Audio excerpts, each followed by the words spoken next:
The cold wind cut through the dark streets of Oakland, carrying the scent of rain and asphalt.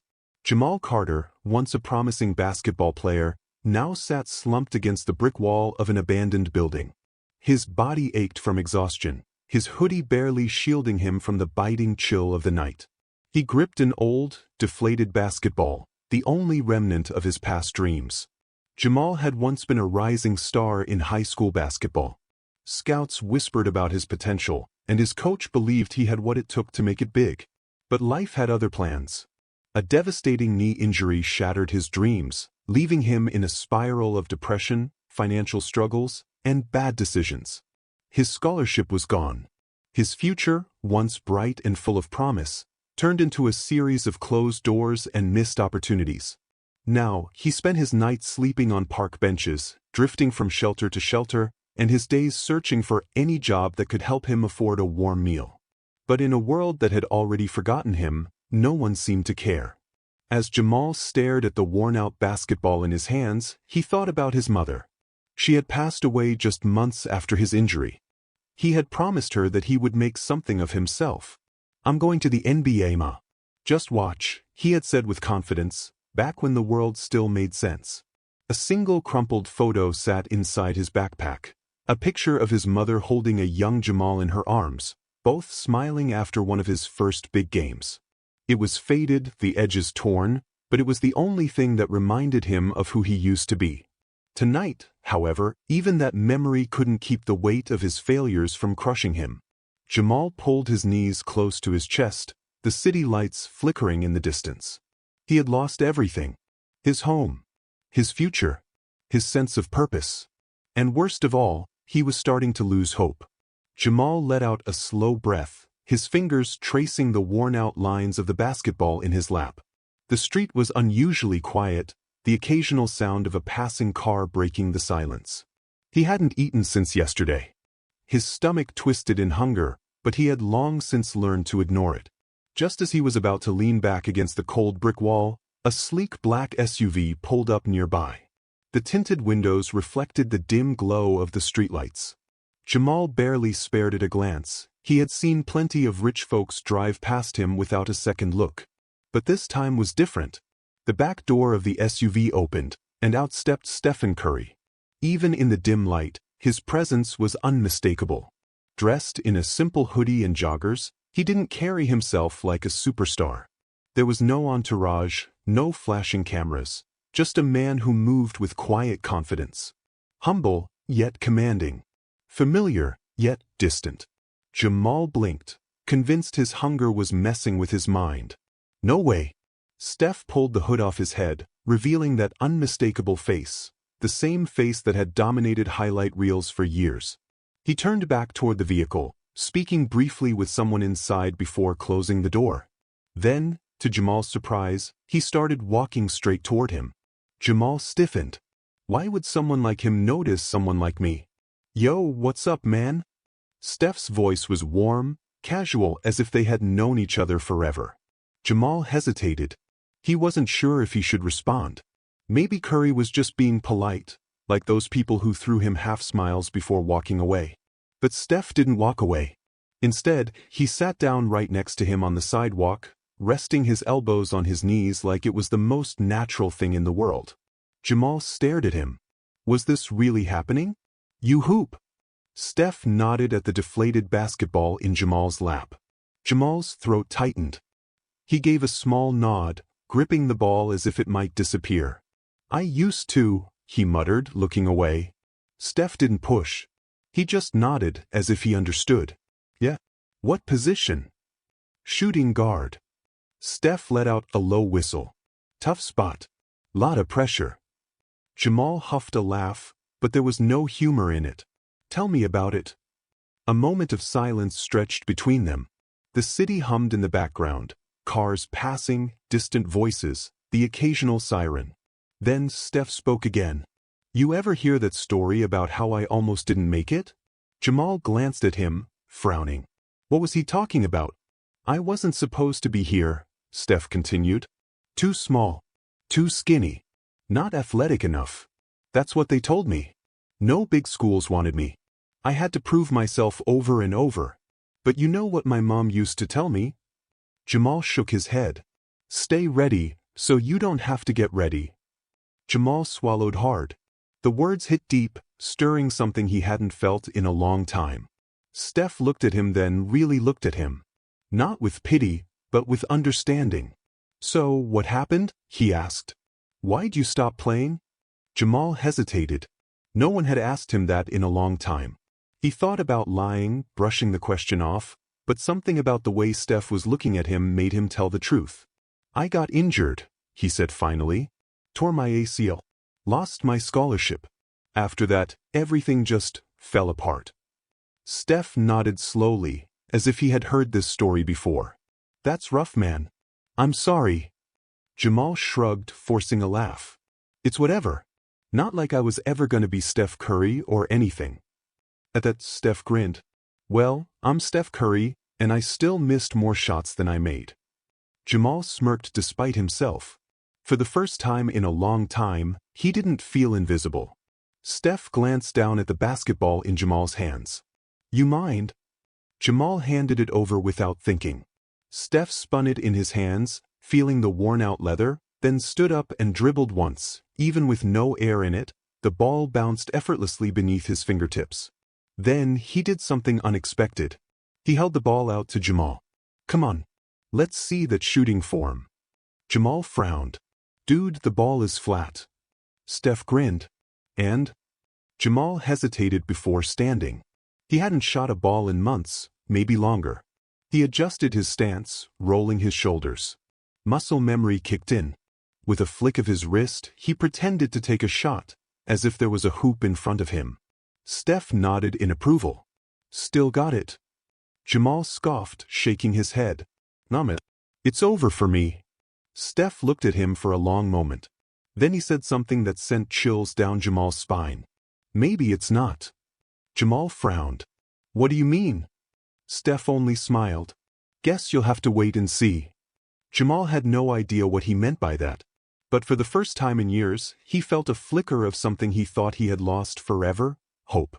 The next morning, Jamal woke up to the sound of cars honking and the distant chatter of people heading to work.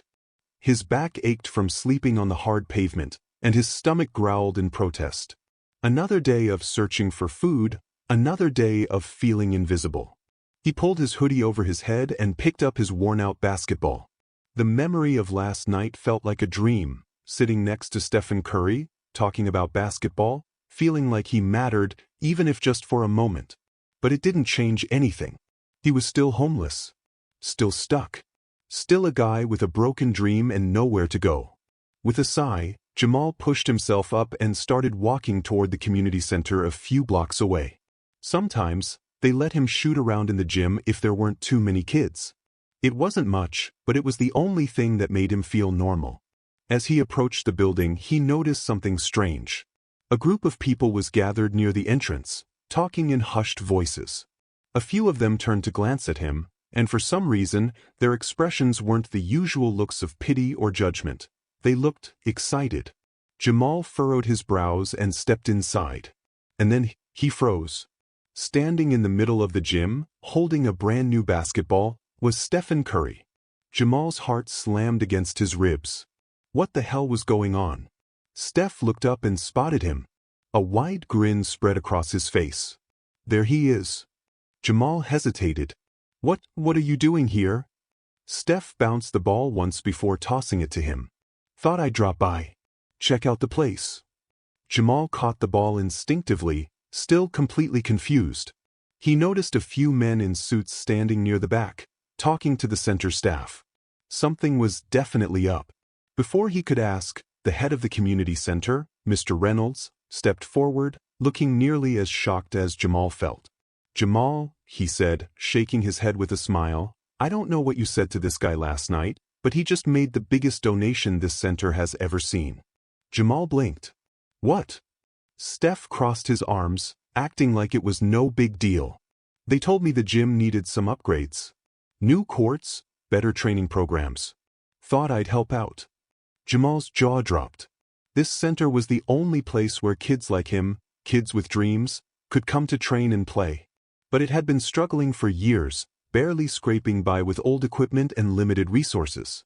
Now, because of Steph, everything was changing. Jamal's fingers tightened around the basketball. This was insane. And then it got even crazier. Mr. Reynolds clapped Jamal on the shoulder. There's more. Steph said he wants to sponsor someone for a special mentorship program. Someone with talent, someone who deserves a second chance.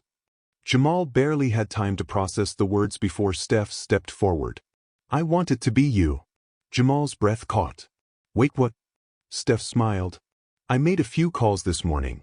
There's a private training facility, best coaches, best rehab programs. They work with guys trying to make a comeback. I told them about you. They're in. Jamal felt his knees go weak. He had to be hearing this wrong. You don't even know me, he stammered. Steph's expression softened. I know enough. I know what it feels like to have people doubt you. To feel like your dream is slipping away. I know that feeling, man. And I know you've still got fight left in you. Jamal swallowed hard, his vision blurring. This couldn't be real. You don't have to say yes, Steph added. But if you want it, if you're willing to put in the work, it's yours. For a moment, Jamal couldn't speak. His entire life, he had been told that once you fall, there's no getting back up. That once a dream dies, it's over. But now this man, this legend, was giving him a chance. The second chance. Jamal gripped the basketball tighter, feeling the weight of everything. The pain, the losses, the hopeless nights, clash against something new. He looked at Steph, his throat tight with emotion. I want it. Then let's get to work. Jamal stood at the edge of the private training facility's court, gripping the basketball in his hands. The last few weeks had been a whirlwind, training harder than he ever had, eating real meals again, sleeping in a bed instead of on the streets. But despite everything, the doubts still crept in. What if he wasn't good enough? What if this was all a mistake? What if, after everything Stephen Curry had done for him, he still failed? His muscles ached from endless drills, and sweat dripped down his face. His coach had pushed him to his limits that day, and now, as the gym emptied, only one person remained. Jamal dribbled the ball once, staring at the hardwood beneath him. He let out a slow, shaky breath. I don't think I can do this. His voice was barely above a whisper. Steph, who had been sitting on the bench watching him, leaned forward. Why not? Jamal swallowed. Because, what if I mess up again? What if I go out there and I fail, just like before? Steph was silent for a long moment. Then he stood up and walked toward Jamal, his eyes filled with something deep. Something raw. You know, you remind me of someone. Jamal glanced up. Who? Steph exhaled, running a hand through his hair. Then, with a small smile, he said words that shook Jamal to his core. Me. Jamal frowned. What do you mean? You're Stephen Curry. You're one of the greatest basketball players of all time. Steph let out a small chuckle. Yeah? You think it was always like this? Jamal stared at him, waiting. Steph sighed, stepping back and looking around the empty gym. You see this place? The polished floors? The top-tier training? The coaches who believe in you. He shook his head. I didn't have this. Nobody believed in me. Nobody thought I'd make it. Jamal furrowed his brows. But you. Steph held up a hand. I wasn't supposed to be here. I was too small. Too skinny. Coaches told me I'd never make it to the NBA. I didn't get recruited by the big colleges. I had to fight for every single shot I ever got. Jamal's throat tightened. He knew Steph had a rough start, but hearing it like this? Steph smiled, but there was pain in his eyes. I remember the nights I wanted to quit. The days I thought maybe they were right, maybe I wasn't good enough. He turned to Jamal. But do you know what saved me? Jamal shook his head. Someone believed in me when I couldn't believe in myself. Jamal felt his chest tighten. My dad, Steph continued, his voice softer now. He told me, if you want it, you fight for it. Even when nobody else sees it, you keep going. You keep pushing. Because the only way you lose is if you stop. Jamal looked down, his vision blurring. Jamal, Steph said, stepping closer. I see you, man. I see that fire in you. And I know it's scary, but you don't have to do this alone. I believe in you." Jamal's hands trembled around the ball. Nobody had ever said that to him before. Nobody had ever looked at him, not like this, and seen something worth fighting for. A tear slipped down his cheek, and he quickly wiped it away. Steph grinned. "It's all right, man. I cried too." Jamal let out a small, shaky laugh. Steph patted his shoulder. "Now tell me, do you want this?" Jamal looked up, his heart pounding. Did he? Did he want to prove every single person wrong? Did he want to take this second chance and make it something nobody could take away from him again? Jamal's grip on the ball tightened. He looked Steph dead in the eyes. "I want this." Steph smiled. "Then let's make them remember your name." The resolution, a life forever changed. A year had passed. The air inside the packed basketball arena buzzed with excitement. Fans filled the seats, the bright lights illuminating the polished hardwood court. Reporters murmured among themselves, cameras ready, waiting for the next big story. And then he stepped onto the court. Jamal Carter. No longer a homeless man with nothing but a broken past. No longer the kid who had lost everything. Now, he was a professional basketball player. His heart pounded as he stood at the free throw line, his hands steady on the ball. Everything he had gone through, every struggle, every tear, every night spent wondering if he'd ever make it, had led him here. He took a deep breath. The crowd faded away. The voices, the noise, the flashing cameras, none of it mattered. Because in that moment, he wasn't playing for them. He was playing for himself. Jamal dribbled once, twice, then lifted the ball and released. Swish. The crowd erupted. Cheers filled the arena, fans rose to their feet, and in the front row, standing among the roaring crowd, was Stephen Curry. Steph wasn't wearing a jersey today. He wasn't the one playing. But he was still watching. Still believing. Jamal locked eyes with him for just a moment. No words were needed. Steph gave him a proud nod. Jamal smiled. Because this wasn't the end of his story. It was only the beginning. Final message. As Jamal walked off the court that night, reporters swarmed him, asking about his journey, his comeback, his unbelievable transformation. And when one reporter finally asked, "What's the biggest lesson you've learned through all of this?" Jamal looked directly into the camera and said, "The world may count you out. But all it takes is one person to believe in you, and that person might just change your life forever." Stephen Curry smiled from the sidelines. Because he knew Jamal was right. The end. Fire final thoughts. This is the powerful, inspiring conclusion to Jamal's journey, from a man who had lost everything to a rising star who fought his way back. His story proves that kindness, belief, and second chances can change lives forever.